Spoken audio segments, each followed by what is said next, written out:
আমরা সন্তান চাই, আল্লাহ 4টে ছেলে দিয়ে দিয়েছো, আর লাগবে না, অনেক হয়ে গেছে, জায়গা জমি বেশি নেই, তুমি একটা মেয়ে দাও। এইটা চাওয়া হলো? আল্লাহ অনেক মেয়ে দিয়ে দিয়েছো, 5টা 6টা মেয়ে, ছেলে চাইতে চাইতে পাগল হয়ে গেছে, আল্লাহ একটা ছেলে দাও, কানা খোড়া যা হোক হলেই হবে, আমার খাটিয়া ধরার মতন একটা হলেই হবে। কি ধরনের দোয়া চাচ্ছেন আপনি? মাতাল অবস্থায় মদ খেয়ে যদি আপনার খাটিয়া ধরে, এই ছেলে ভালো? নাহমাদুহু ওয়া নুসাল্লি আলা রাসূলিহিল কারীম, আম্মা বা'দ। আউযু বিল্লাহি মিনাশ শাইতানির রাজীম, বিসমিল্লাহির রহমানির রহিম। সিরাতাল্লাযীনা আন'আমতা আলাইহিম। পবিত্র কোরআনের ধারাবাহিক তাফসীরের আজকের আলোচনার বিষয় সূরাতুল ফাতিহা 6 নম্বর আয়াতের শেষ অংশ নিয়ে। আল্লাহ পাক রব্বুল আলামিন এই বিষয়টিকে তিনি সূরাতুন নিসার 69 নম্বর আয়াতে তিনি আল্লাহ 4 প্রকার ব্যক্তির উপরে তিনি আল্লাহ জানিয়েছেন যে আমি তাদের উপরে নিয়ামত বর্ষণ করেছিলাম, অর্থাৎ নিয়ামত দিয়ে তাদেরকে আমি ধন্য করেছিলাম। এরকম ব্যক্তিগণের ভিতরে আমরা পেয়েছি উল্লেখ্যভাবে 1 নম্বর নবীগণ, 2 নম্বর সিদ্দিক, 3 নম্বর শহীদিন অর্থাৎ শহীদ, 4 নম্বর আল্লাহ পাক রব্বুল আলামিন তিনি বললেন সালিহিন। এই সালিহিনদের বিষয়ে আমরা যদি লক্ষ্য করি, আল্লাহ পাক রব্বুল আলামিন পবিত্র কোরআনের কয়েক জায়গায় তিনি সালিহিন শব্দটি ব্যবহার করেছেন এবং সালিহিন বিষয়টিকে নিয়ে আল্লাহ পাক রব্বুল আলামিন তিনি ব্যাখ্যা দান করেছেন। আল্লাহ পাক তিনি সালিহিন বলতে কাদেরকে বুঝিয়েছেন? আল্লাহ বলছেন কানা তাহতা আবদাইনি মিন ইবাদিনা সালিহিনা ফাখানাতাহুমা, সূরা আত-তাহরীম আয়াত নম্বর 10। আল্লাহ পাক রব্বুল আলামিন এখানে তিনি বলছেন আমি আল্লাহর 2 বান্দা ছিল, 2 বান্দার 2 স্ত্রী তারা সালেহিনদের অন্তর্ভুক্ত হতে পারে নাই। 2 সালেহ বান্দা কারা? তারা হলেন 2 জন নবী। 2 জন নবীর ভিতরে অন্যতম একজন বিখ্যাত নবীর নাম অনেক দিন যাবৎ তিনি বেঁচে ছিলেন, ওই নবীর নাম নবী নূহ আলাইহিস সালাম। তার স্ত্রী ঈমান আনে নাই, অর্থাৎ তিনি সালেহ অর্থাৎ সৎ ব্যক্তিদের অন্তর্ভুক্ত তিনি হতে পারেন নাই। 2 নম্বর ব্যক্তির নাম নবী লূত আলাইহিস সালাম, তার স্ত্রীও তার উপরে ঈমান আনয়ন করেনি।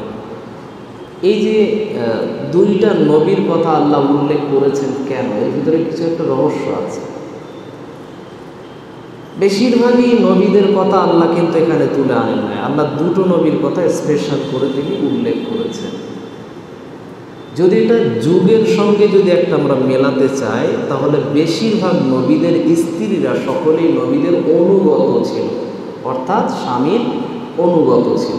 বিশ্বনবী মুহাম্মদ রাসূলুল্লাহ সাল্লাল্লাহু আলাইহি ওয়াসাল্লামের সর্বনিম্ন সংখ্যা যেটা স্ত্রীর কথা ইতিহাস থেকে আমরা পেয়েছি, সেটা কয়টা? সর্বনিম্ন 9টা। বিশ্বনবীর স্ত্রী সংখ্যা সর্বনিম্ন কয়টা পেয়েছি? 9টা। সর্বোচ্চ কথা পেয়েছি 13টা। সব থেকে বেশি, যদিও মতানৈক্য আছে, আমি মতানৈক্যের বাইরের কথা বলছি, সর্বোচ্চ যদি আমরা দেখতে চাই তাহলে কয়টা? 13টা, এর বেশি আর। আচ্ছা, কোনো স্ত্রী বিশ্বনবীর ব্যাপারে কোনোদিন বলেছে আমার স্বামী খারাপ? এরকম কোনো হাদিস, এরকম কোনো ইতিহাস পাওয়া যায়? হ্যাঁ, আল্লাহ রাসূলের কাছে দাবি করেছে অনেক কিছু, তাই নিয়ে অনেক স্ত্রীরা তখন দাবিগুলো পূরণ যখন পাচ্ছে না, তাদের চাহিদা যখন সব কিছু এটা লাগবে, ওটা লাগবে, ওটা লাগবে, ওটা লাগবে, এরকম একবার আল্লাহ রাসূলের কাছে লিস্ট দেওয়া হয়েছে। তারপরে স্ত্রীরা এবং স্ত্রীর গার্জিয়ান যারা, তারা সকলেই তাদের সন্তান, তাদের মেয়েদেরকে এমনভাবে বুঝিয়ে নিল যে বিশ্বনবীর উপরে তোমরা প্রেশার ক্রিয়েট করেছো, তোমরা মানুষ, যেই মানুষটা সমস্ত উম্মতের কথা ভাবে আর তোমরা তার কথা ভাবলে না। এরকমভাবে অনেক কথা তাদেরকে বুঝিয়ে নিয়ে তারা আবার বিশ্ব নবীর কাছে এসে ক্ষমা চাইবে। আমি সবশেষে একটা কথা যেটা বলতে চাইছি, সমস্ত নবীদের স্ত্রীরা তারা তাদের স্বামীদের অনুগত ছিল। তার আরেকটা নমুনা বলি, নবী ইব্রাহিম আলাইহিস সালাতু ওয়াস সালামের প্রথম স্ত্রীর নাম কি? সারা। দ্বিতীয় স্ত্রীর নাম হাজার, অথবা আরেকটা বলা হয় হাজেরা। আরবিতে বলা হয় হাজার, অথবা আরেকটি শব্দে বলা হয় হাজেরা। তো এই হাজেরাকে বলা হয় যে দ্বিতীয় স্ত্রী। তো হাজেরাকে প্রথম স্ত্রীর সঙ্গে থাকাকালীন আল্লাহ পাক রব্বুল আলামিন দুই স্ত্রীর ভিতরে এই যে মাঝে মধ্যে একটু মনোমালিন্য তৈরি হয়েছিল, তার জন্য আল্লাহ কী করলেন, একটা স্ত্রীকে মক্কার মরুভূমিতে রেখে আসতে বললেন। স্ত্রী শুধু জিজ্ঞাসা করেছিল, মানে হাজেরা ইসমাইলের মা জিজ্ঞাসা করেছিল আলাইহিস সালাম। তো তিনি জিজ্ঞাসা করেছিলেন যে, হে আল্লাহর নবী, আপনি আমাদেরকে এই মরুভূমিতে রেখে যাচ্ছেন, এটা কি আপনার মনের রাগ থেকে কি আমাদেরকে এখানে রেখে যাচ্ছেন, নাকি আল্লাহর আদেশ? তখন আল্লাহর নবী ইব্রাহিম আলাইহিস সালাতু ওয়াস সালাম তিনি বললেন, এটা আল্লাহর হুকুম ছাড়া আমি এখানে আনি নাই। তখন হাজেরা এতটাই বিশ্বাসী ছিল নবীর অর্থাৎ নিজের স্বামীর স্রষ্টার প্রতি, এতটাই বিশ্বাসী ছিল যে, স্বামী আপনি আমাকে এখানে রেখে যাচ্ছেন, যেই রবের হুকুমে এখানে রেখে যাচ্ছেন সেই রব আমাদের সব ব্যবস্থা করে দেবে। সুবহানাল্লাহ। বিশ্বাস কতটা, আত্মবিশ্বাস কতটা, রবের প্রতি কতটা তাওয়াক্কুল ছিল তাদের। আমি আপনাকে বলছি, এই যে রেখে যাওয়ার পরে আল্লাহর কথা তিনি দোহাই স্পষ্ট করে দিলেন যে আল্লাহ রাখতে বলেছেন, তারপরে তিনি আর কোনো অভিযোগ করেন। নবী এরকমভাবে যদি দেখেন, আপনি ইয়াকুব নবীর কথা দেখেন, এরপরে যদি আপনি দেখেন শুআইব নবীর কথা দেখেন, মুসা নবীর কথা দেখেন। নবী মুসা আলাইহিস সালাতু ওয়াস সালাম নিজের যেই বাড়িতে তিনি কাজ করেছেন সেই বাড়ির রমণীকে তিনি ওই কাজের বিনিময়টাকে মোহর হিসাবে বানিয়ে সেই বাড়ির মেয়েকে তিনি বিয়ে করার পরে এক জায়গা থেকে আরেক জায়গা, আরেক জায়গা থেকে আরেক জায়গা, কোনো অভিযোগ করেনি স্ত্রীরা। প্রত্যেকটা নবীদের স্ত্রীরা ছিল অনুগত, স্বামীর অনুগত। দুটো নবীর কথা আল্লাহ স্পেশাল করে আবার জানালেন কেন? অনুগত নবীদেরকে কিচ্ছু আল্লাহ বলেনি যে প্রত্যেকটা নবীদের স্ত্রীরা অনুগত, আল্লাহ এ শব্দ বলেনি। এটা আমি ব্যাখ্যা করে বুঝিয়ে দিলাম ইতিহাস থেকে। কিন্তু আমি আপনাকে বলছি, আল্লাহ বলছে যে তাদের দুইজন সব বান্দার কথা আমি আল্লাহ জানাচ্ছি। এটা সূরাতুত তাহরিমের 10 নম্বর আয়াতে আল্লাহ বললেন তারা সব বান্দা, অর্থাৎ তারা আল্লাহর নবী, কিন্তু তাদের স্ত্রীরা তাদের সাথে বিশ্বাসঘাতকতা করেছে। এটা বলার কারণ কি? আপনি বর্তমান সময়ে ওই দুই নবীর স্ত্রীর কথা যদি বর্তমান সময়ে আমাদের বা আমাদের মুসলিম কমিউনিটির স্ত্রীদের কাছে যদি জিজ্ঞেস করেন, আল্লাহ তো কিয়ামতের দিন জিজ্ঞেস করবে যে তোমার স্বামী কেমন ছিল তুমি বলো, এটা তো সাক্ষী দিতে বলবে, তারপরে তো আল্লাহ আমাকে জান্নাতে নেবে, নচেত তো নেবে না। তো এই যে স্বামী স্ত্রীর বন্ধনের কথা আল্লাহ যখন আমারে জিজ্ঞেস করবে, তখন তুমি কি উত্তর দেবে? না, তোমার একদম পুঙ্খানুপুঙ্খ করবে, তোমার আমি সেই দিন হিসেবে দেবো। আল্লাহ যতটুকু আমার সুযোগ দেবে আমি তাতে তোমার বুঝে নেব। এই যে আমাদের সমাজের যে স্ত্রীরা, এই স্ত্রীগণ কি লূত আলাইহিস সালামের স্ত্রীদের মতন কি অকৃতজ্ঞশীল? কি আমাদের সমাজের স্ত্রীরা এদের যে চাহিদা এতটা আকাশচুম্বী, এই চাহিদা শেষ হয়নি। আমি আমাদের মা বোনদেরকে আমি দোষ ত্রুটি বলছি না, তবে আমাদের মুসলিমদের ভিতরে বর্তমান সময়ে তালাকের সংখ্যা বেড়ে গেছে, ডিভোর্সের সংখ্যা বেড়ে গেছে। বিবাহর পরে, বিয়ের পরে অবৈধ সম্পর্ক বেড়ে গেছে। এটা কাদের বৈশিষ্ট্য? এটা স্বামীর অনুগতশীল নারীদের বৈশিষ্ট্য নয়, এটা কাদের বৈশিষ্ট্য? এটা হলো লূত আলাইহিস সালাতু ওয়াস সালামের স্ত্রীদের বৈশিষ্ট্য, নবী নূহ আলাইহিস সালাতু ওয়াস সালামের স্ত্রীদের বৈশিষ্ট্য। স্বামীর থেকে অন্যকে যে ভালো বলতে পারে, স্বামীর থেকে অন্যকে যে ভালো চোখে দেখতে পারে, সেই মহিলা স্বামীর অনুগতশীল আপনি মনে করছেন? জি না, হতেই পারে না।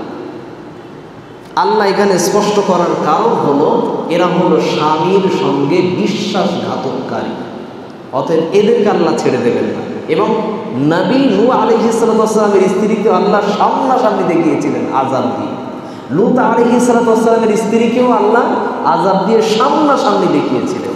এই ইতিহাস প্রমাণ করে প্রত্যেকটা স্বামীর যারা স্ত্রী আছে তারা যদি কোনো রকমভাবে স্বামীর সঙ্গে যদি বিশ্বাসঘাতকতা করে, এদের মতন আল্লাহ শাস্তির ব্যবস্থা রেখে দেবেন। দুনিয়াতে যদি না করেন, আখিরাতে অবশ্যই দেবেন।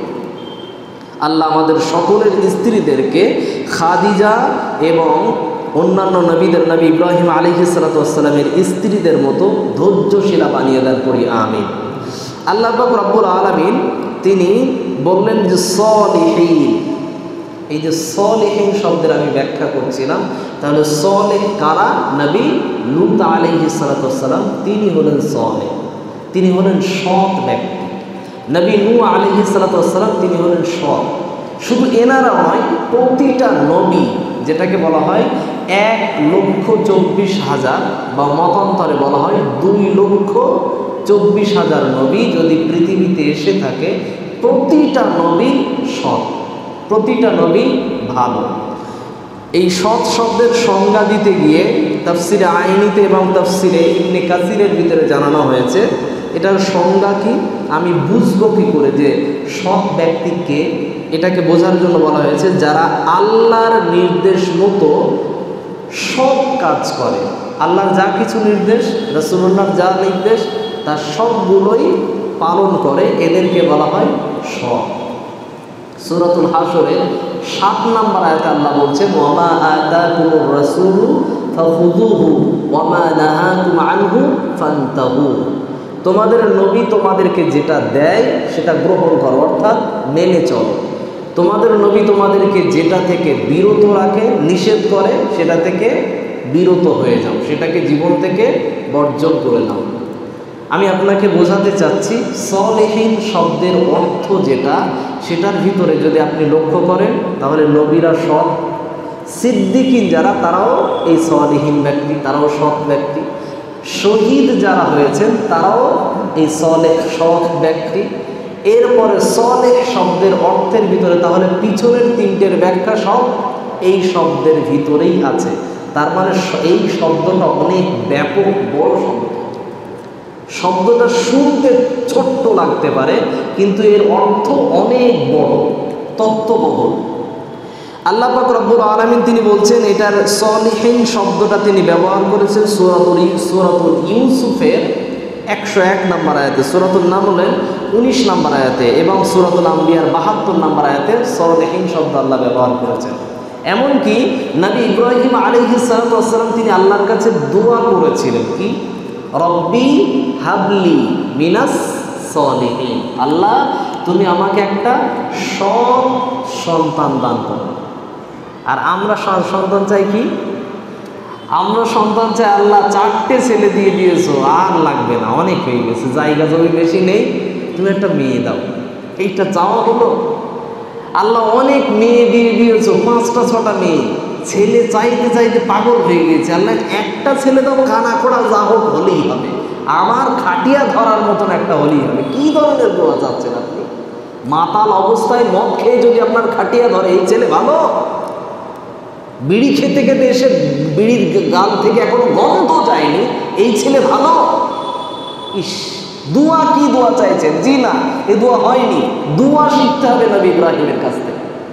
নবী ইব্রাহিম আলাইহিস সালাতু ওয়াস সালাম তিনি আল্লাহর কাছে দোয়া চেয়েছেন, আল্লাহ সন্তান দিও, সেই সন্তান, ছেলে হোক মেয়ে হোক সমস্যা নাই, কিন্তু সন্তান দিও সেই সন্তান, যে সন্তান সলেহ, নেক সন্তান। আমি আপনাকে সলেহ শব্দটি নিয়ে এই শব্দটির ব্যাখ্যা, শেষ ব্যাখ্যা বলতে চাই। যখন আমরা মারা যাব, তখন আমাদের জন্য দোয়া করলে গ্যারান্টি কবুল হবে। এটা বিশ্বনবী সাল্লাল্লাহু আলাইহি ওয়াসাল্লাম তিনি বলেছেন। এরকম একটা হাদিস আছে না, যে পিতা মাতা মারা গেলে তার সন্তানরা দোয়া করলে কবুল করবে কে? আল্লাহ। এটার হাদিস বলি, আল্লাহ রাসূল বলছেন ইদা মাতাল ইনসান, মানুষ যখন মারা যায়, সাহিহুল মুসলিমের শিক্ষা অধ্যায়ের ভিতরে আল্লাহ রাসূল তিনি বলছেন ইদা মাতাল ইনসান ইনকাতা আনহু আমালুহু ইল্লা মিন সালাস, মানুষ যখন মৃত্যুবরণ করে তার সমস্ত নেকির রাস্তা, আমলের যে একটা ধারাবাহিকতা থাকে, নেকি চলার যে ধারাবাহিকতা, এটা বন্ধ হয়ে যায়, এটাকে লক করে দেওয়া হয়।